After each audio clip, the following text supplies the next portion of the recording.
बताएंगे? शेयर हो रही है स्क्रीन? यस मैम, हो रही है। ठीक है। कल हमने ये करा था वाटर पॉल्यूटेंट्स क्या होते हैं और किस तरह से इनका असर जो है वो हमारी स्पीसीज पे, हम पर, है ना, उस पे पड़ता है। क्योंकि वाटर पोल्यूशन है तो ज्यादा, सबसे ज्यादा इफेक्ट किसका होगा? जो एक्वेटिक एनिमल्स हैं, जो वहाँ का एक इकोसिस्टम है, उस पे ज्यादा इसका इफेक्ट होगा।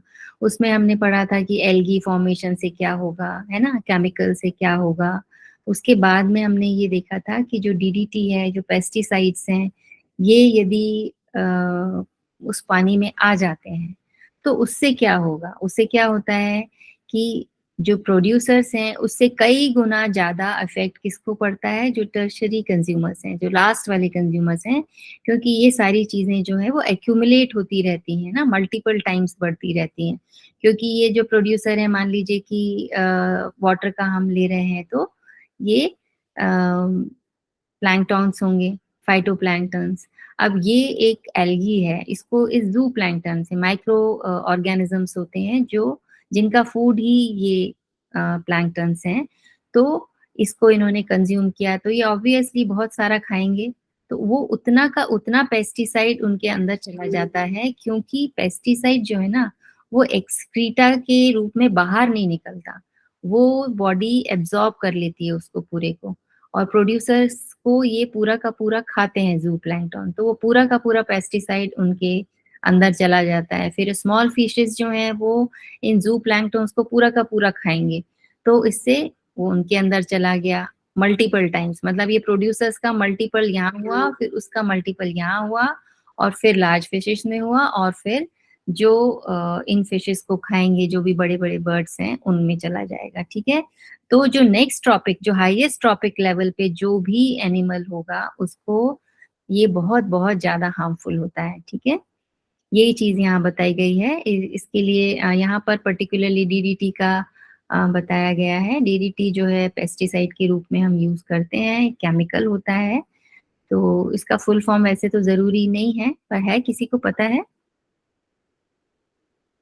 डीडीटी? आपने सुना है पहले कभी? नाम तो सुना है मैम, फुल फॉर्म नहीं पता। हाँ, इसका फुल फॉर्म होता है डाइक्लोरो डाइफिनाइल ट्राइक्लोरोइथेन। ठीक है। ये इंसेक्टिसाइड्स है जो कि हम प्लांट्स में जो हो जाते हैं उसके छिड़काव से। ये भी बहुत कम डाला जाता है, मतलब कि इसको डाइल्यूट करके, पाउडर फॉर्म में होता है, डाइल्यूट करके बहुत कम पार्ट इसका, और बहुत सारा पानी फिर स्प्रे करते हैं। लेकिन फिर से मैंने कहा कि ये क्या कर लेते हैं, प्लांट जो है एब्जॉर्ब कर लेते हैं पूरा का पूरा। तो यदि आपने उस प्लांट को या उसका जो भी फॉर्म आप खाते हो, कंज्यूम करते हो, तो पूरा का पूरा वो आपके बॉडी के अंदर चला जाता है। ऐसे ही एनिमल्स के साथ होता है, ऐसे इंसेक्ट्स के साथ होता है। तो इसलिए अब इससे, इसमें एक एग्जाम्पल इन्होंने दिया है कि यदि ये डीडीटी जो है कोई भी चीज में है और वो किसी बर्ड ने खा लिया, ठीक है, तो अब यदि उस बर्ड ने उसको खा लिया तो उसके जो एग्स फॉर्मेशन होंगे, जो फर्दर रिप्रोडक्शन के लिए जो एग बनेंगे, उसका जो एग शेल है वो बहुत ही थिन होगा। क्योंकि वो कैल्शियम से बना होता है, ये पूरा डिस्टर्ब कर देता है कैल्शियम मेटाबॉलिज्म को, डीडीटी। तो उससे क्या होगा कि एग के अंदर लाइफ है ना, एग के अंदर बच्चा है, तो वो धीरे धीरे वहां ग्रो करता है, उसका प्रेशर जो है अंदर थोड़ा बढ़ता है ना, वॉल्यूम भी बढ़ता है, वेट भी बढ़ता है। तो यदि एग शेल जो है, जो कैल्शियम से बना हुआ है, यदि वो बहुत ही थिन है, बहुत ही हल्का है ना, वेट वो उतना नहीं ले सकता, तो क्या हो गया, क्या हो जाएगा कि वो पहले ही ब्रेक हो जाएगा प्री मेच्योरली, है ना। जब उसको ब्रेक होना, क्योंकि ब्रेक कौन होता है, ऑटोमेटिक नहीं होता है, अंदर से जो बेबी बर्ड है वो उसको फोर्स करता है, तब जाके वो ब्रेक होता है, जब उसमें इतनी एनर्जी आ जाती है। लेकिन यदि वो पहले ही ब्रेक हो जाएगा तो क्या हो जाएगा कि प्रीमेच्योर है, तो वो बर्ड फिर वो सरवाइव नहीं कर पाएगा। अब इसका देखो मल्टीपल टाइम कैसे होता है, ये कितना पीपीएम है, पार्ट्स पर मिलियन, देखो कितना है, 0.4 5 zeros एंड देन 3। अब इसका यदि इस जू प्लैंक्टन को, इस सॉरी फाइटोप्लैंक्टन को यदि ज़ू प्लैंक्टन ने कंज्यूम कर लिया तो कितना टाइम्स बढ़ जाएगा? भई 10, 12, 15 इतने तो प्लांट्स वो खाएगा, उसी तरह से 8-10 फिश जो है 8-10 ज़ू प्लैंक्टन को स्मॉल फिशेज़ खाएँगी, तो कितना ज़्यादा वो बढ़ जाएगा और वही 5-7 फिशेज़ जो है वो बड़ी फिश खाएगी और लास्ट में जाके 25 पीपीएम हो जाता है, 25 पार्ट्स पर मिलियन ऑफ दैट प्रोडक्ट मतलब वाटर है यहाँ पे तो वाटर। वाटर का मिलियन है तो इसका 25 जो है मॉलिक्यूल वो इस पेस्टिसाइड का होगा, ठीक है? तो इस तरह से ये बहुत ज़्यादा हार्मफुल है हमारे लिए। फिर आगे देख लेते हैं कि एक इन्होंने बताया कि वाटर पॉल्यूशन से क्या-क्या चीज़ें हो सकती हैं। सपोज़ करिए कि किसी भी एक अर्थ के एक रीजन में जो कि थोड़ा शैलो है, थोड़ा गड्ढा-सा है, बट गड्ढा मतलब कि छोटा नहीं है, फ्यू मीटर्स है ना? Few hundreds of meters you can say वहाँ पे पानी आया, फ्रेश वाटर आया रेन का वाटर आया या कहीं से जमा हो गया। अब यदि वो फ्रेश है ना, तो उसमें अभी कोई लाइफ एग्ज़िस्ट नहीं करती है, लेकिन धीरे-धीरे, धीरे-धीरे क्या होता है कि सॉइल के न्यूट्रिएंट्स आए, आस-पास की चीज़ें, एयर से पोलेन्स आए या इस तरह से धीरे-धीरे, धीरे-धीरे वहाँ पर लाइफ डेवलप होती है ना? यंग लेक है, उसका पानी साफ है, कोल्ड है, धीरे-धीरे, धीरे-धीरे उसमें जो इनऑर्गेनिक मैटर है वो भी आएगा, ऑर्गेनिक मैटर भी आएगा और धीरे-धीरे जो है इसके बेस पे हर कहीं पे थोड़े-थोड़े प्लांट्स या कहना चाहिए वाटर बॉडी है तो प्लैंक्टन्स जो हैं, फाइटोप्लैंक्टन्स वो जन्म लेंगे, फिर उसके ऊपर निर्भर करने वाले ज़ूप्लैंक्टन्स आएँगे और धीरे-धीरे, धीरे-धीरे कुछ और माइक्रो ऑर्गेनिज़म्स आएँगे, फिर इंसेक्ट्स भी आ सकते हैं, कुछ एनिमल जो छोटे-छोटे होते हैं, वो भी उसमें पैदा हो सकते हैं, एक-दूसरे के ऊपर डिपेंड करते हैं ना। आस-पास का पानी भी वहाँ पर आएगा, पानी आएगा तो आस-पास की जो मिट्टी है उससे वो कुछ न्यूट्रिएंट्स भी लेके आएगा, है ना? कुछ प्लांट्स के बीज भी आएँगे और वहाँ धीरे-धीरे एक इकोसिस्टम डेवलप हो जाएगा। अब इस इकोसिस्टम में इस जो ऑर्गेनिज़म्स हैं वो अपना एक्सक्रीटा इसी में ही डालेंगे ऑब्वियसली, तो फिर से इसके न्यूट्रिएंट्स बढ़ते चले जाएँगे और धीरे-धीरे इसका जो है ना ऑर्गेनिज़म्स जो हैं वो वहीं डाई आउट हो जाएँगे।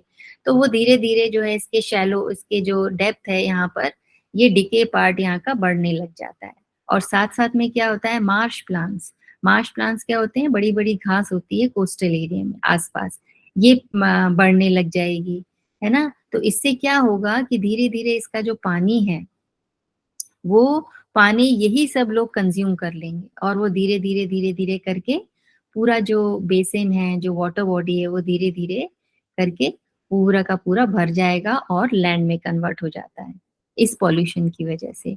ये इन्होंने एक साइकिल बताया है, ज़रूरी नहीं है हर जगह हो लेकिन इट हैपेंस ऐसा हो सकता है, ठीक है? अब इसको कंट्रोल करने के लिए जो अभी लेटेस्ट जो कर रहे हैं, बहुत सारी चीज़ें हो रही हैं, साथ-साथ में एक जो मेजर पॉल्यूशन का वाटर पॉल्यूशन का जो चाहिए वजह है वो ये है ह्यूमन एक्सक्रीटा, है ना? ह्यूमन हम जो वेस्ट करते हैं, हमारा जो भी प्रोडक्ट हम कंज़्यूम करते हैं, उसके बाद में जो एक्सक्रीटा ह्यूमन एक्सक्रीटा होता है, वो हम डायरेक्ट यदि अ, नालों के थ्रू रिवर में छोड़ दें और रिवर के थ्रू पूरा का पूरा जो पानी है, जो कि बहता भी है, फिर भी कंटामिनेट हो जाता है क्योंकि हर रीजन रिवर पता नहीं कहाँ-कहाँ से क्रॉस होती है।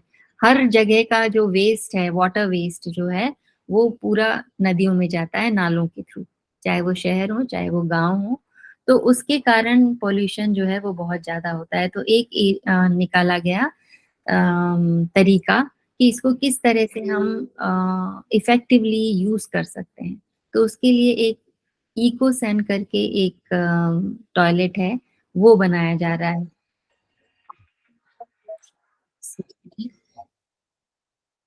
अब उसमें क्या होता है कि उसमें एक तो पानी बहुत कम लगता है, मतलब जो फ्लश करने जो हमारा सिस्टम है ना, वो फ्लश करने की उतनी ज़रूरत नहीं होती है। आपका जो वाटर कंटेंट है, सॉलिड पार्ट है, वो इस तरह से मैनेज करते हैं कि वाटर कंटेंट जो है वो अलग स्टोर हो जाता है और जो सॉलिड पार्ट है वो अलग हो जाता है। और काफ़ी महीनों, सालों के बाद में ये ये मैन्योर में कन्वर्ट हो जाता है ना? और ये जो पानी है इसको ट्रीट करके दूसरे किसी यूज में कर सकते हैं। यहाँ पे एक साइकिल बताया है, देखो कि यहाँ पे प्लांट आया, प्लांट को हमने खाया और फिर हमने उसका जो भी प्रोडक्ट है एक्सक्रीटा हमने बाहर निकाला और फिर यहाँ से ये इस तरह से कन्वर्ट हो गया। जो पानी वाला पोर्शन है, लिक्विड पोर्शन है, उसको ट्रीटमेंट करके जो है इसी प्लांट्स को हम मतलब उसका पानी हम देते हैं और जो कंपोस्ट बन जाता है, जो सॉलिड वेस्ट है वो मैन्योर बन जाता है और उसको भी हम इसमें यूज कर सकते हैं, तो जीरो वेस्ट हो गया। इसका ये मतलब हुआ कि पानी अब जो नदियों में जा रहा है शहरों से, गाँव से, वो फ्री ऑफ दिस पॉल्यूटेंट है ना। तो हम इस तरह से कुछ कुछ रेमेडीज करके अपने लोकल कहना चाहिए निजी स्तर पर हम काफी चीजें जो है उसको सेव कर सकते हैं। अब गवर्नमेंट ऑफ इंडिया ने भी एक एक्ट पास किया है जो कि 74 पे एक prevention and control of pollution act आया था to safeguard the water resources. इसको हम आगे जो है कुछ एक्ट्स और प्रोटोकॉल्स और ये सब हम चीजें बाद में पढ़ेंगे। इसके आगे आता है ग्रीन हाउस। ये भी बहुत इम्पोर्टेंट है, इसमें से एक आध क्वेश्चन आपको आ सकता है कि ग्रीन हाउस क्या चीज होती है, कैसे ग्लोबल वार्मिंग का रीजन क्या है, ग्रीन हाउस गैसेस कौन सी होती हैं, क्यों ये इतना आजकल इतना जो है करंट में इतना इम्पोर्टेंट हो गया है इसकी तरफ ध्यान देना। तो सबसे पहले हम समझते हैं कि ग्रीन हाउस इफेक्ट क्या होता है। ग्रीन हाउसेस बनाए जाते हैं जहाँ पर ठंडा एरिया होता है, सनलाइट होती है, लेकिन टेम्परेचर वेरिएशंस बहुत ज़्यादा होते हैं। तो वहाँ पर उस पर्टिकुलर एरिया में इस पर्टिकुलर क्रॉप को जितनी हीट चाहिए होती है उसको बरकरार रखने के लिए, उसको जो इसको चाहिए उसके लिए इसको कवर कर दिया जाता है ग्लास शीट से या पर्टिकुलर फाइबर शीट से, सो दैट जब भी सन आए तो उसकी जो लाइट आए वो तो आएगी ही आएगी, साथ में उसको जितना टेम्परेचर चाहिए ग्रो करने के लिए वो मेंटेन रहे फॉर अ टाइम, है ना, फॉर अ लॉन्गर टाइम, जितना कि वो रहता है उससे ज्यादा जितना उसे चाहिए। तो इसको हम कहते हैं green house. Green house is a small house, glass house use for growing plants during winters. Winters में क्या होता है, धूप होती है कम और ठंडक बहुत रहती है, मतलब टेम्परेचर बहुत डाउन हो जाता है। तो कुछ प्लांट्स को जितना टेम्परेचर चाहिए उसको मेंटेन करने के लिए एक ग्लास पैनल बनाया जाता है ताकि लाइट अंदर तो आए और थोड़ा सा जो टेम्परेचर उस लाइट की उस ग्लास की वजह से टेम्परेचर बहुत जल्दी कम नहीं हो जाता है, वो मेंटेन रहता है because it doesn't allow heat to escape. तो इसी को कहते हैं ग्रीन हाउस वार्म अप, इसी को बोला जाता है ग्रीन हाउस। अब ये जो इफेक्ट है, इसी तरह का कुछ इफेक्ट जो है वो अर्थ में हो रहा है। कैसे हो रहा है? अर्थ में नेचुरली हो रहा है, हमने कोई ऐसा कोई ग्लास शीट नहीं बनाई है उसके आसपास, लेकिन क्या हो रहा है कि अर्थ का जो सरफेस है, जो एटमॉस्फेयर है, उसमें हमें पता है क्या आती है, सनलाइट्स आती हैं। कुछ तो ये हो जाती हैं रिफ्लेक्ट बैक हो जाती हैं कुछ लेयर की वजह से, कुछ जो है वो अर्थ में आ जाती हैं and it is absorb by the atmosphere and then reflected by the earth surface. यहाँ पे अर्थ सरफेस से रिफ्लेक्ट की गई है। अब कुछ जो है ये रिफ्लेक्ट तो करता है, लेकिन कुछ जो गैसेस यहाँ पर ऐसी हैं जो इसको एब्जॉर्ब कर लेती हैं और वापस अर्थ की तरफ भेज देती हैं। तो ये री रेडिएशन पूरा नहीं हो पाता है, वहीं पे वहीं रह जाता है। तो इसके कारण क्या होता है, if it is radiated from the earth surface तो वो टेम्परेचर मेंटेन रहता है, लेकिन यदि वो वापस कुछ कारणों से वापस अर्थ की तरफ आ जाए तो क्या हो जाएगा, टेम्परेचर फिर बढ़ने लग जाएगा। अब यहाँ पे इन्होंने एक डेटा दिया हुआ है कि जो एवरेज टेम्परेचर है अर्थ का वो इसकी वजह से है ना, it's a natural phenomena that causes heating of the earth surface and atmosphere. And यदि ये नेचुरली होता रहता है तो हमारा जो पूरा जो टेम्परेचर है अर्थ का टेम्परेचर वो 15 डिग्री सेंटीग्रेड के आसपास रहता है। एवरेज का मतलब है कि जो माइनस में चला जाता है पोलर एरिया से वो, और जो इक्वेटोरियल एरिया में है वो टेम्परेचर जहाँ हाईएस्ट होता है, एवरेज जो है वो 15। यदि ये फिनोमिना ना हो, मतलब यदि रोज की रोज जो रेडिएशन आ रहा है वो थोड़ा सा एब्जॉर्ब कर लें हम अंदर रहे। यदि वो ना हो और पूरा का पूरा ही वो रिफ्लेक्ट बैक हो जाए तो उसका टेम्परेचर कितना चला जाएगा, -18 डिग्री सेंटीग्रेड। तो कुछ हद तक तो ये सब चीजें ठीक है, लेकिन यदि ये बहुत ज्यादा हो जाए, है ना, जितना हमको चाहिए उससे ज्यादा यदि रिफ्लेक्शन हो, री रेडिएशन हो जाए, तो क्या होगा। तो इसमें हम देख लेते हैं कि जो क्लाउड्स हैं, क्लाउड्स कहाँ होते हैं भाई। हमने अर्थ की लेयर्स पढ़ी थी, अर्थ की लेयर्स पढ़ी थी ना एटमॉस्फेयर की। सुनाई दे रहा है। जो वेदर कंडीशंस होती है ना, क्लाउड, रेन, ये कौन सी लेयर में होगी, आप अपने ऐसे ही सोच के बताइए। एटमॉस्फेयर। हाँ, एटमॉस्फेयर में तो होती हैं, लेकिन एटमॉस्फेयर में डिफरेंट डिफरेंट जोन्स हमने बांटे थे ना, कि कितने कौन सी गैसेस होती हैं, कितनी हाइट पे है, उस बेस पे हमने कुछ ट्रोपोस्फेयर, लिया। स्ट्रेटोस्फेयर। हाँ, तो आपके हिसाब से कहाँ होने चाहिए क्लाउड्स, कौन सी लेयर में होना चाहिए।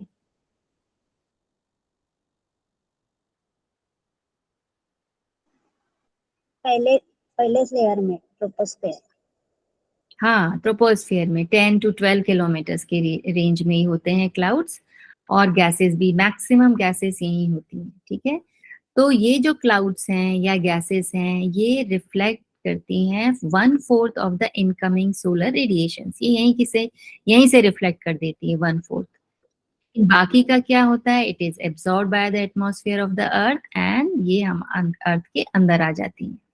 अब थोड़ा सा और एब्जॉर्प्शन यहाँ पर हो जाता है, and but half of the solar radiation falls on the earth surface, और उसको क्या करता है, हीट करता है। ऑब्वियसली सनलाइट है, उसका रेडिएशन है, तो हीट हो जाएगी अर्थ सरफेस, और थोड़ा सा अमाउंट जो है इट इज रिफ्लेक्टेड बैक।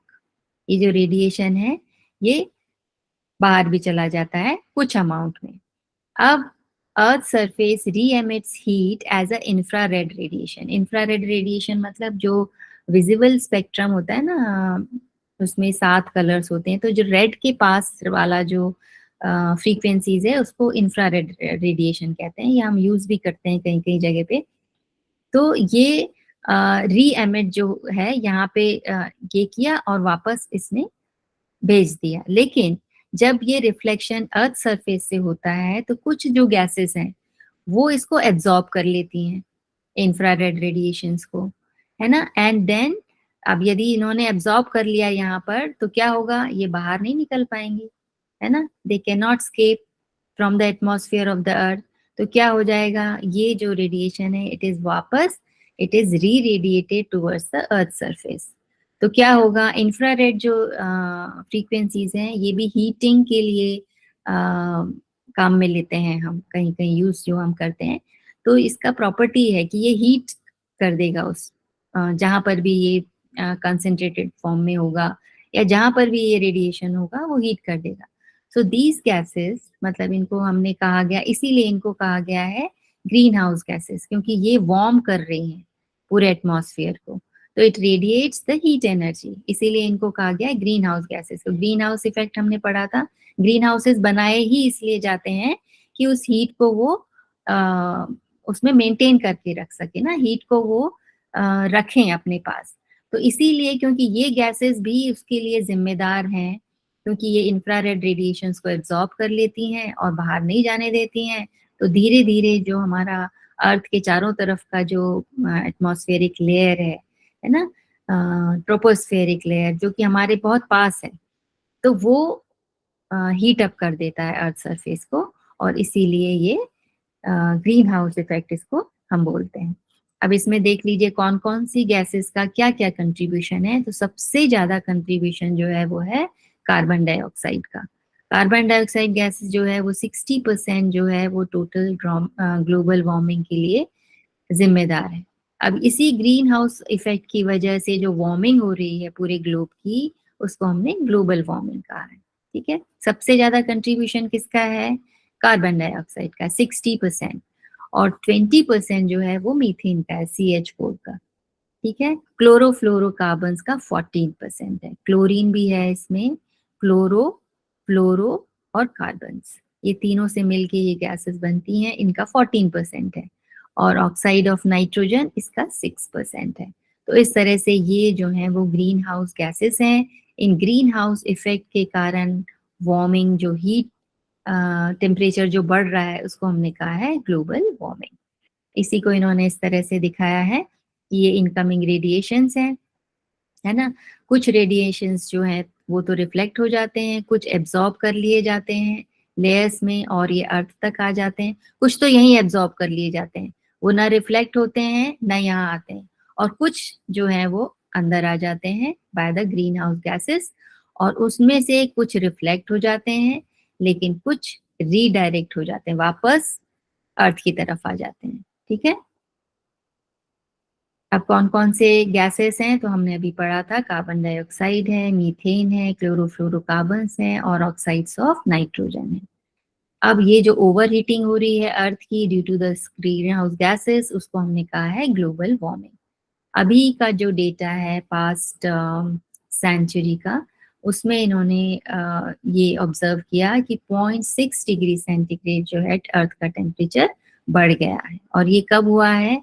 ये खासकर ये लास्ट 3 डिकेड्स यानी कि 30 सालों के अंदर अंदर ये काम हुआ है। मतलब 20 से 30 साल में इतना ज़्यादा इंडस्ट्रियलाइजेशन, डिफॉरेस्टेशन और केमिकल का यूज़ और इंडस्ट्री से जो गैसेस निकलती हैं, वो सारी चीज़ें इतनी ज़्यादा हो गई हैं कि 30 सालों में इसका मैक्सिमम इफेक्ट हमको मिल रहा है। इसके पहले इतना राइज नहीं था क्योंकि इतना इंडस्ट्रियलाइजेशन नहीं था, है ना,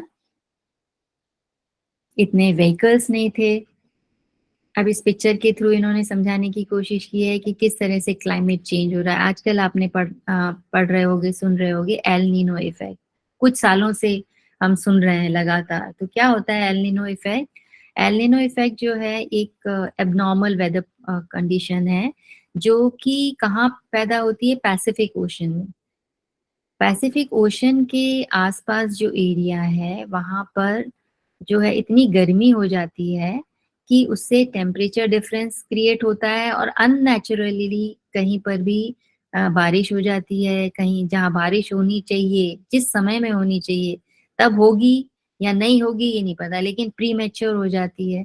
जहाँ ठंड होती है वहाँ गर्मी होने लगी है, जहाँ गर्मी होती थी वहाँ हल्का ठंड होने लगा है, जहाँ सूखा पड़ता था वहाँ बारिश होने लगी है, और जहाँ बारिश अच्छे से होती थी वहाँ पे ड्रॉट भी पड़ने लग गए हैं। तो इसके कारण जो ग्लोबल वार्मिंग के कारण क्या हो रहा है कि जो ग्लेशियर्स हैं, हायर जो हिल्स हैं, वहाँ पे जो आइस है वो धीरे धीरे मेल्ट होने लग गई है।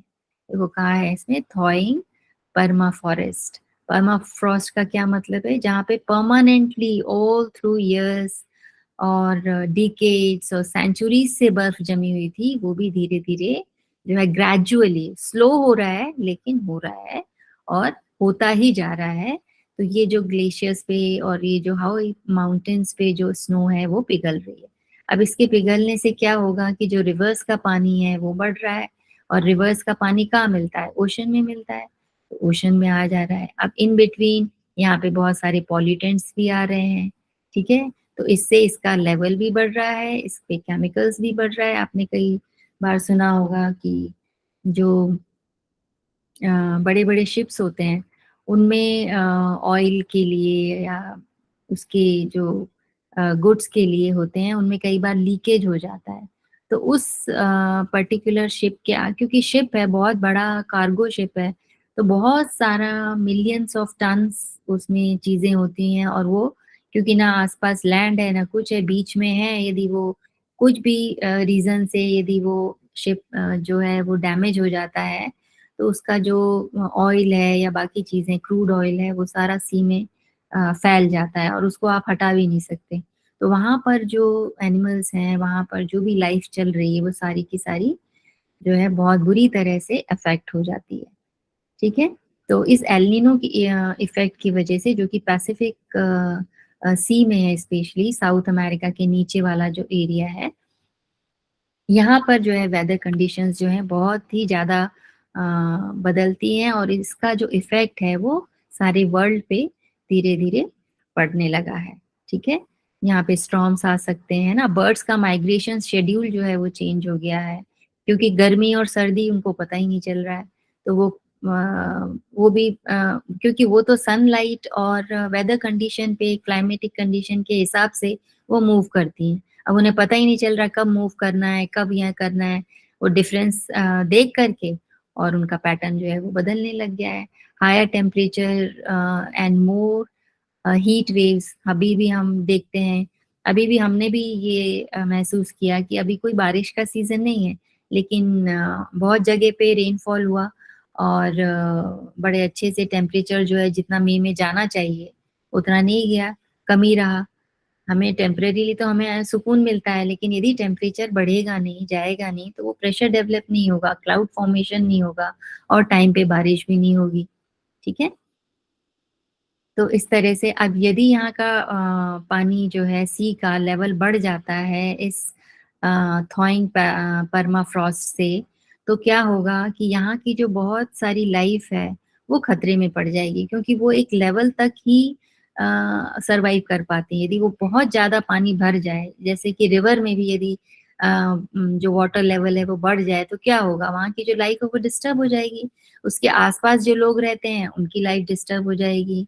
जो वहाँ पे ट्रीज हैं, जो प्लांट का जो सिस्टम है वो डिस्टर्ब हो जाएगा, है ना। तो सारी चीजें फर्क पड़ती है। यहाँ पे एक फिगर ये दिखाया गया है, देखो, पोलर बियर्स और ये पैंगविन्स और ये सी लायन, इनको एक पूरा जो सरफेस है, ये सी सरफेस जो है ये पूरा आइस से कवर्ड होता है, तब ये सरवाइव कर सकते हैं वहां पर।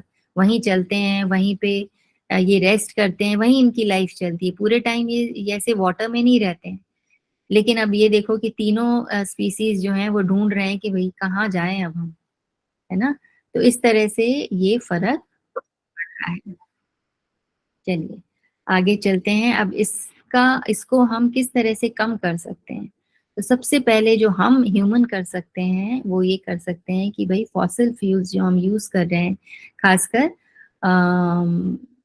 एनर्जी के लिए, है ना, जो हमारी नीड है, बहुत बड़े बड़े प्लांट्स हम लगाते हैं, thermal power plants, energy generation के लिए। तो उसका यूज जो है वो हम, क्योंकि जो फॉसिल फ्यूल बर्निंग है ना, वो अपने आप में ही बहुत सारा जो गैसेस हैं वो रिलीज करती है, जो कि बहुत हार्मफुल है हमारे लिए भी और इस क्लाइमेट के लिए भी। तो उसको हम रिड्यूस कर लें, है ना।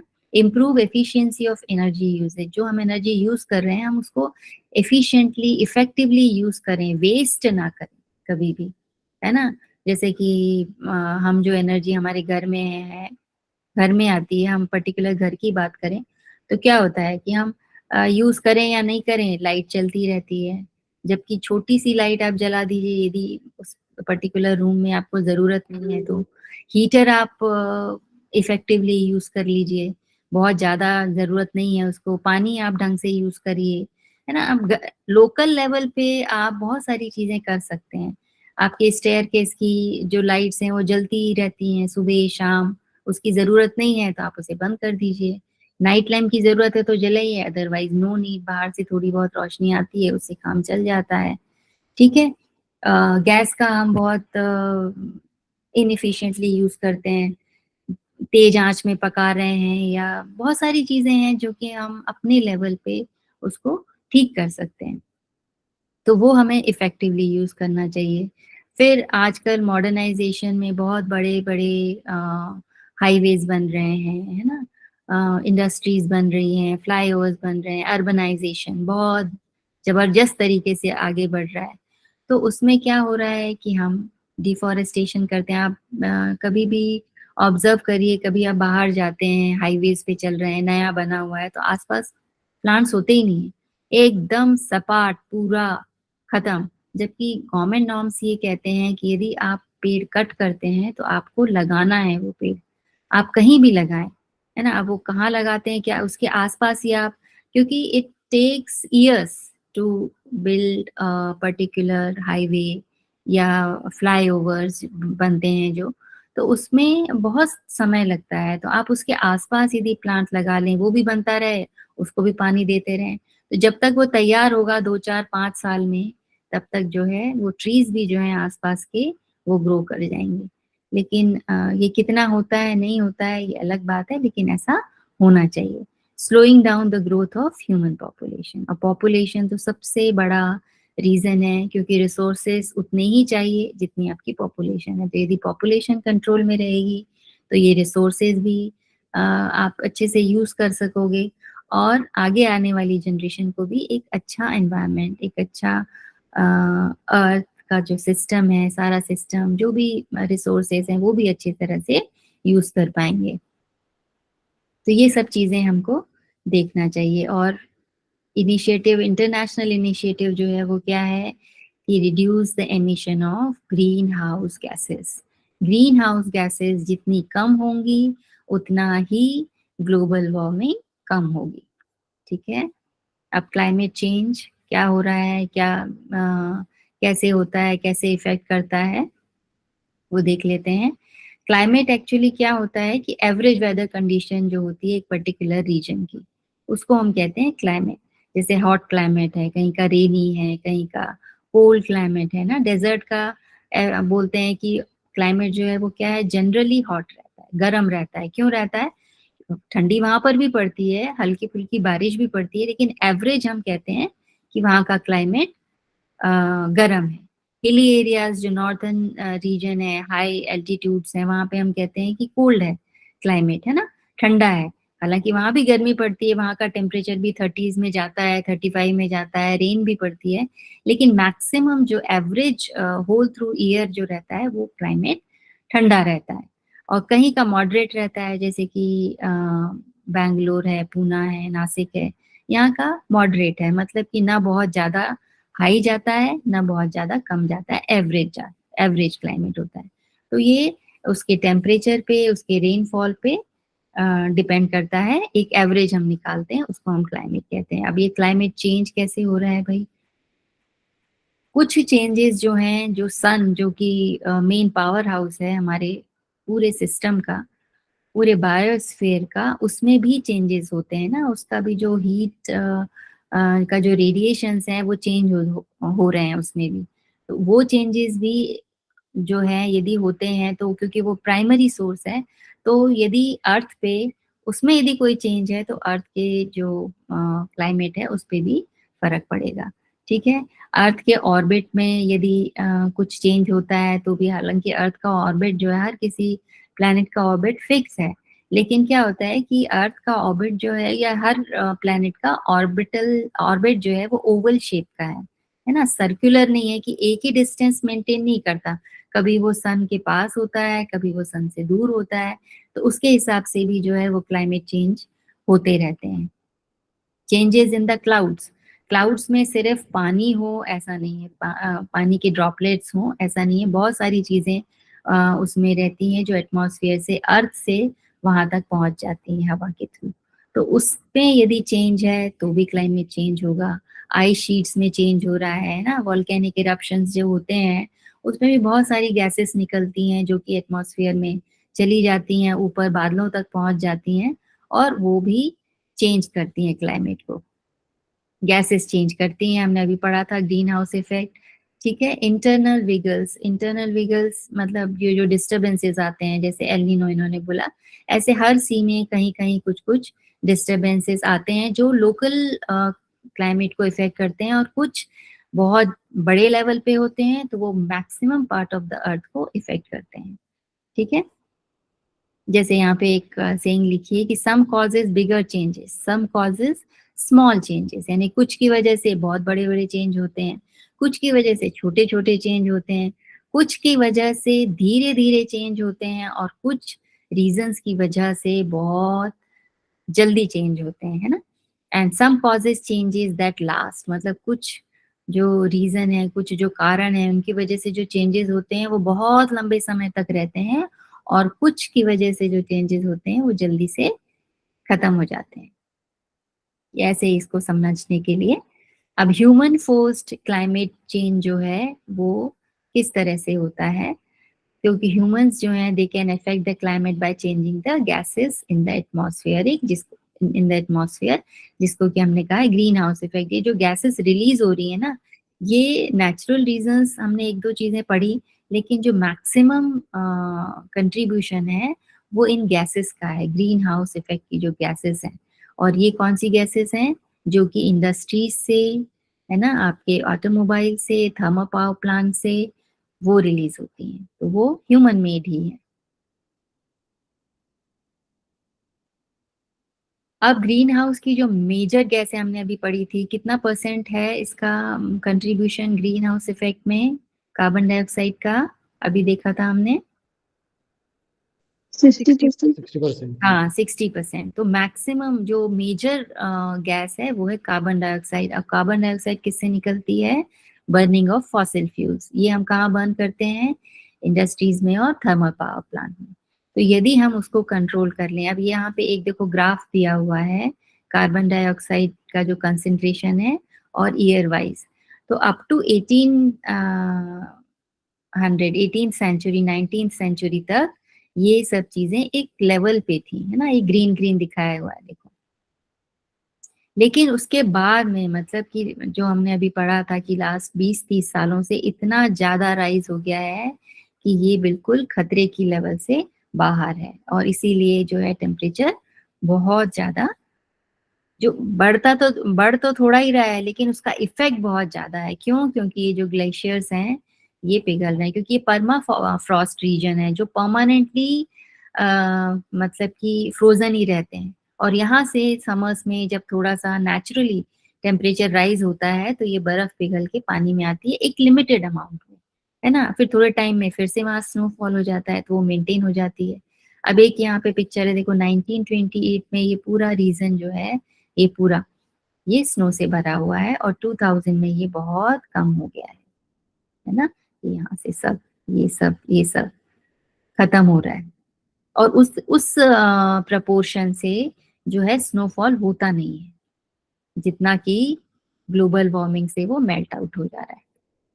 अब यदि ये इस तरह से यदि आइस पिघल गई और रिवर्स में आ गई तो क्या होगा? सी लेवल जो है वो बढ़ जाएगा, इकोसिस्टम डिस्टर्ब हो जाएगा, स्पीसीज पे फर्क पड़ेगा, फार्मिंग पे फर्क पड़ेगा। क्योंकि आफ्टर ऑल ये सी लेवल बढ़ कहाँ से रहा है? ये डायरेक्ट थोड़ी बढ़ रहा है, ये पूरे लैंड से जो पानी आ रहा है वही तो सी में जा रहा है।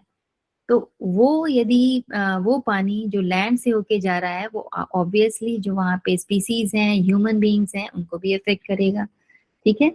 और इसका इफेक्ट शिपिंग पे भी पड़ेगा, वाइल्ड लाइफ पे भी पड़ेगा, जो आसपास के जंगल्स हैं उस पे भी पड़ेगा और कोरल डेथ हो जाएगी। आपने कहीं आप यदि गए हो सी पे तो कहीं कहीं पे कोरल्स वो दिखाते हैं, नीचे का जो लाइफ है ना, समुद्र सी के ओशन बेड पे जो लाइफ है वहाँ का जो जहाँ प्लांट्स हैं, जो ऑर्गेनिजम्स हैं, उनको दिखाते हैं। कोरल्स होते हैं वहाँ पे, ये इसके कार्बोनेटेड शेल के अंदर जीव होते हैं, तो उनकी भी डेथ हो जाएगी यदि ये लेवल बढ़ गया तो, क्योंकि एक सर्टेन लेवल पे ही ये सरवाइव कर पाते हैं। उसके अलावा क्या होगा भाई? उसके अलावा ये होगा कि क्लाइमेट चेंज हो जाएगा, तो जो जो सर्दी, गर्मी, बारिश, आंधी, तूफान सब बेमौसम आने लगेंगे। और उससे क्या होगा?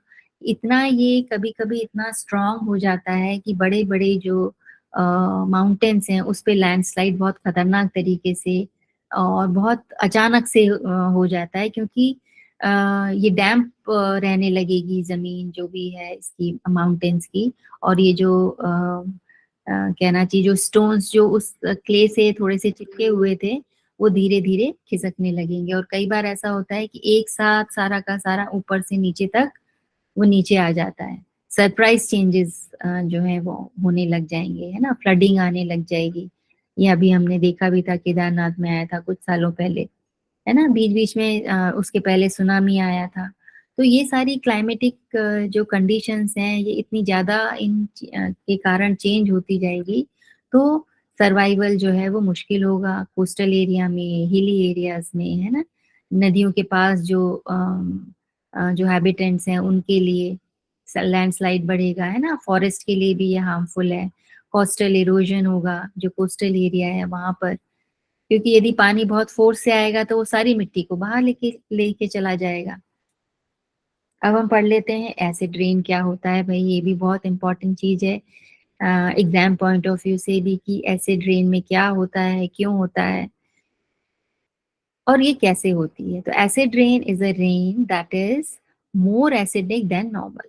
वैसे तो जो पानी है वो न्यूट्रल होता है, ठीक है, हमको पता है पीएच उसका 7 होता है, लेकिन जो कंटेंट उसमें मिले हुए हैं उसके हिसाब से वो बेसिक भी हो सकता है, एसिडिक भी हो सकता है। Acid is more harmful for human being, for any species, ठीक है, क्योंकि एसिड जो है वो स्पीसीज को जला देता है, मतलब कि उसका सर्वाइवल मुश्किल हो जाता है उसमें, एसिडिक यदि वो चीज है तो। अब इस एसिड रेन के लिए जिम्मेदार कौन कौन सी चीजें हैं? तो जो डाई ऑक्साइड्स हैं सल्फर के और नाइट्रोजन के, they are the major source of acid rain, ये आपको याद रखना है। Acid rain spread and damage involves, अब इसमें एसिड रेन यदि हो गया तो क्या क्या चीजें खतरे में आती हैं? वेदर वहाँ का, है ना, केमिस्ट्री मतलब वहाँ का जो केमिकल कंपोजिशन है वो चेंज हो जाएगा। एसिडिक चीज गिर रही है तो उसका जो पूरा जो केमिकल इक्वेशन है वो बिगड़ जाएगी, है ना, सॉइल की का जो फर्टिलिटी है वो खराब हो जाएगी। And life cycles of plants and animals on the land and from the acid rain in water, water में भी वो मिल जाएगा, क्योंकि पानी आ कहाँ से रहा है? वहीं से आ रहा है, आसमान से। तो ये सब चीजें इफेक्ट होगी। इसको एक छोटे से पिक्चर से बहुत अच्छी तरह से समझाया है, देखो कि ये है इंडस्ट्रियलाइजेशन, ऑलराइट, ये है हमारे व्हीकल्स। तो इंडस्ट्री से भी नाइट्रोजन और सल्फर डाइऑक्साइड निकलती है, खासकर सल्फर, और यहाँ व्हीकल्स से जो एग्जॉस्ट है वहां से ऑक्साइड्स ऑफ नाइट्रोजन निकलती हैं। अब ये धीरे धीरे कहाँ पहुंच गए? क्लाउड्स के साथ मिल गए, तो इन्होंने क्या कर लिया, इनके साथ में रिएक्शन कर लिया। वाटर है ना, यहाँ पर वाटर ड्रॉप, क्लाउड क्या है? वाटर है वैसे। तो oxides of nitrogen plus H2O मिलके क्या बना दिए? एक एसिड बना दिया, नाइट्रिक एसिड। और SO2 ने मिलके क्या बना दिया? सल्फ्यूरिक एसिड बना दिया। अब ये पानी यदि आता है, डिपेंड करता है, कम एसिडिक है, छोटा मोटा है, तो आदमी चला लेगा, प्लांट्स भी शायद सरवाइव कर लें थोड़ा बहुत। लेकिन यदि ये क्वांटिटी बढ़ जाए पूरी तरह से, वो बहुत लार्ज उसमें एरिया में यदि ये एसिड रेन हो जाए तो क्या हो जाएगा? प्लांटेशन डिस्टर्ब हो जाएगा, है ना। एसिडिक रेन इनके लिए हार्मफुल है। जो स्पीसीज हैं, जो पानी है, जो लेक है, जो पॉन्ड है, पॉन्ड और लेक में क्या होता है कि पानी जो है वो सेटल रहता है ना, बहता नहीं है, इकट्ठा हुआ रहता है। तो वो एसिड रेन यदि वहां पर आएगी तो एसिडिक हो जाएगा बहुत ज्यादा। तो वहां पे जो इकोसिस्टम चल रहा है, वहां पर जो लाइफ चल रही है, वो पूरी तरह से उनका सर्वाइवल मुश्किल हो जाएगा। अब जो एसिड रेन है ये दो तरह से हो सकता है, वेट डिपोजिशन से भी और ड्राई डिपोजिशन से भी। वेट डिपोजिशन से क्या मतलब है कि wet deposition refers to acid rain, मतलब कि जो गीला हो, जिसमें वाटर कंटेंट, मॉइस्चर हो, तो वो रेन हो सकता है। फॉग होता है, उसमें भी वाटर कंटेंट, मॉइस्चर होता है। स्नो में भी वाटर कंटेंट होता है। तो ये एक एसिडिक वाटर फ्लो होता है, ठीक है, और ये अफेक्ट करेगा प्लांट्स और एनिमल्स को। ड्राई डिपोजिशन में क्या होता है कि कुछ गैसेस होती हैं और उसके पार्टिकल्स होते हैं जो कि एसिड फॉर्म में रहते हैं, मतलब एसिडिक, एसिड का मतलब लिक्विड ही नहीं है, एसिड का मतलब है कि वो गैसेस को भी एसिडिक बना देते हैं, ठीक है। About half of the acidity in the atmosphere falls back to earth through dry deposition. तो जो वापस अर्थ पे आ जाती है इन एयर के थ्रू, है ना, एटमॉस्फेरिक एयर के थ्रू, वो ड्राई डिपोजिशन से आती है, and it is half of the acidity in the atmosphere because of this dry deposition of acids on particles of air. अब यही चीज इन्होंने फिर से बोली है, इसको देख लेते हैं एक बार, कि burning coal, oil and natural gases, ये जो फॉसिल फ्यूल्स हैं इन पावर स्टेशंस जो कि इलेक्ट्रिसिटी बनाने के काम में आते हैं, they give of sulphur dioxide, है ना। देखो कितना पॉल्यूशन है, यही पिक्चर से ही पता चल रहा है, and this is the real picture, इसको कोई वो नहीं किया गया है। अब यहाँ पे देखिए कि व्हीकल्स, जो ऑटोमोबाइल जो हैं वो कितना निकालते हैं? वो नाइट्रोजन ऑक्साइड्स निकालते हैं। और इतना जितना ज्यादा ये बढ़ता जा रहा है, क्योंकि व्हीकल्स बहुत बढ़ रहे हैं, एनर्जी की नीड बढ़ रही है, इलेक्ट्रिसिटी की नीड बढ़ रही है, तो पावर प्लांट्स भी बढ़ रहे हैं, वो लगातार काम करते हैं, लगातार एनर्जी को जनरेट करते हैं और हमें इलेक्ट्रिसिटी प्रोवाइड कराते हैं on the cost of this pollution.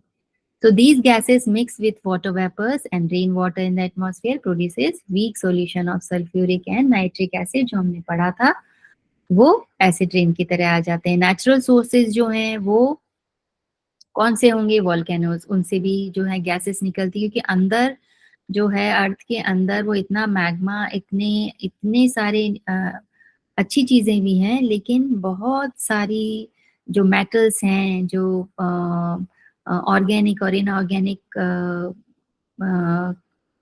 कहना चाहिए कि मैटर है अंदर, वो अचानक से बहुत हाई स्पीड से और हाई टेम्परेचर पे मोल्टन स्टेट में वॉल्केनो से निकलता है. तो क्योंकि वो इस तरह का है, बहुत स्पीड होती है तो बहुत ऊंचे तक जाता है, और एयर जो है वो उसको और ऊपर लेके चली जाती है, फ्लो करती है, फ्लो करते हैं उसके पार्टिकल्स, जो पार्टिकुलेट मैटर होते हैं उसमें. तो वो भी एक उसमें भी सल्फर और नाइट्रोजन डाइऑक्साइड्स होते हैं, जो कि ऊपर जाके फिर एसिड फॉर्मेशन कर लेते हैं और फिर वापस रेन के थ्रू वापस आ जाते हैं. अब ये नॉन लिविंग, लिविंग और सॉइल सबको अफेक्ट करते हैं. कैसे अफेक्ट करते हैं भाई? नॉन लिविंग थिंग्स हैं की जो बड़ी बड़ी बिल्डिंग्स हैं, बिल्डिंग्स भी वो वाली जो कि मार्बल से बनी हुई हैं या फिर लाइमस्टोन से बनी हुई हैं, या कोई मेटल का स्ट्रक्चर है, तो अब एसिड रेन आएगा तो ऑब्वियसली वो उसके कलर को, उसके कंपोजिशन को खराब करेंगे. ये एक इन्होंने एक पिक्चर बताया ताजमहल का कि earlier it looks like this, looked like this, and अभी जो है वो इतना पेल हो गया. हालांकि सफाई वगैरह सब होती रहती है, लेकिन स्टिल उसने उस पर्टिकुलर, क्योंकि ये बहुत सालों पहले बना हुआ है ना, 1300-1400 में बना होगा, तो उसके बाद अब तक तो इसका इतनी बार सफाई वफाई होने के बावजूद भी ये इस तरह से इसको हार्म करता है. ठीक है, यहाँ पे बताया गया है कि जो एसिड रेन्स हैं, it causes extensive damage to the buildings. बड़ी बड़ी जो बिल्डिंग्स बन गई हैं, है ना, उनको इससे खतरा है, क्योंकि इसमें बहुत सारा मटेरियल यूज होता है, बहुत सारे ऑर्गेनिक, इनऑर्गेनिक कंपाउंड्स यूज होते हैं, जो कि एसिड से रिएक्शन करके और उसको हार्म पहुंचाते हैं, तकलीफ पहुंचाते हैं, खराब कर देते हैं, है ना. ब्रिजेस, उसमें भी बहुत मेटल, बहुत सारा जो अदर कंस्टिट्यूएंट से मिल करके वो एक बिल्डिंग बनाते हैं, एक ब्रिज बनाते हैं. तो उन सब में जो कंपोनेंट यूज हुए हैं वो एसिड रेन से जो है डैमेज हो जाते हैं. स्ट्रक्चरल मेटल्स जो हैं, मेटल से जो स्टैचूज वगैरह बने हुए हैं वो खराब हो सकते हैं. ठीक है, ह्यूमन हेल्थ पे क्या फर्क पड़ता है? तो सल्फर डाइऑक्साइड जो है, नाइट्रोजन ऑक्साइड्स हैं, ये सारी चीजें अंदर जा करके किससे जाएंगी? एयर में है तो रेस्पिरेटरी जो सिस्टम है आपका वो डैमेज कर सकती हैं. आपको अस्थमा हो सकता है, ब्रोंकाइटिस हो सकता है, क्रॉनिक ब्रोंकाइटिस हो सकता है. टाइनी पार्टिकल्स जो हैं वो ब्रीदिंग में आपको प्रॉब्लम क्रिएट कर सकते हैं, सिर्फ ह्यूमन को नहीं, एनिमल्स को भी. और परमानेंट लंग डैमेज भी हो सकता है. जैसे कल बताया था कि जो स्टोन इंडस्ट्री में काम करते हैं, कोल माइंस में काम करते हैं, है ना, वहां पर इतनी ज्यादा ये पार्टिकुलेट मैटर होते हैं कि वो लंग्स में जाके, क्योंकि वो कंटिन्यूअसली फॉर इयर्स काम करते हैं, तो उनको परमानेंटली बहुत सारी बीमारियां जो है वो उससे सफर करने लग जाते हैं. और यदि ये पानी में मिल जाए ये सब चीजें, एसिड रेन ऑब्वियसली पानी में मिलेगा ही मिलेगा, तो वो एसिडिटी जो है वो लेक्स की बढ़ा देगा, जिससे कि एक्वेटिक इकोसिस्टम को बहुत नुकसान होगा. यहाँ पे कई बार आपने सुना होगा कि बहुत सारी फिशेस जो हैं वो मर गई, है ना, और जो है शोर पे, किनारे पे आ गई. तो वहाँ कुछ ना कुछ ऐसा होता है जिसकी वजह से इकोसिस्टम जो है वो डिस्टर्ब हो जाता है. तो आज यहीं तक रखेंगे हम, कल फिर इसके आगे पढ़ेंगे. इसमें किसी को कोई तकलीफ, कोई परेशानी?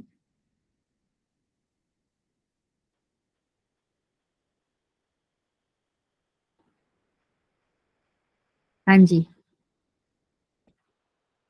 Everything okay. चलिए फिर.